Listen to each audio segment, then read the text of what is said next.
দিগন্ত চিরে ফিরছে একদল কবুতর। এরা ইরাকের নাজাফ ইন্টারন্যাশনাল রেসিং পয়েন্টের বিশেষ কবুতর। এদের এখানে দেয়া হয় কঠোর প্রশিক্ষণ, যেখানে পরীক্ষা হয় গতি আর ধৈর্যের।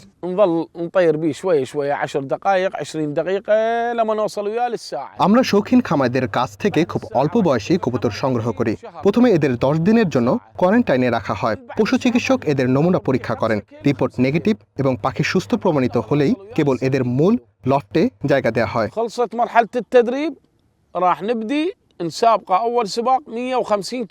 প্রথমে হয় ওড়ানোর মহড়া, শুরুতে 10 থেকে 20 মিনিট।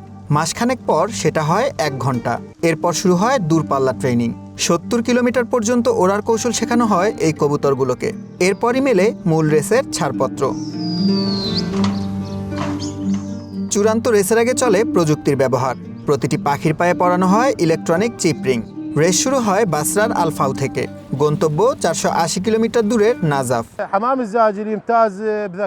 হোমিং পিজিয়ন তাদের বুদ্ধিমত্তা এবং দীর্ঘ দূরত্ব পাড়ি দেওয়ার ক্ষমতার জন্য পরিচিত। আজকের এই দীর্ঘ পথ পাড়ি দিতে তাদের গতির পাশাপাশি প্রচণ্ড মানসিক শক্তির প্রয়োজন।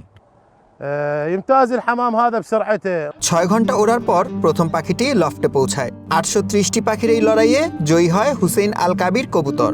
প্রতিকূল আবহাওয়া ডিঙিয়ে কবুতরটি ছিনিয়ে আনে জয়। আবহাওয়া আজ খুবই চ্যালেঞ্জিং ছিল। বাতাসের কারণে পাখিদের ফিরতে বেশ দেরি হয়েছে।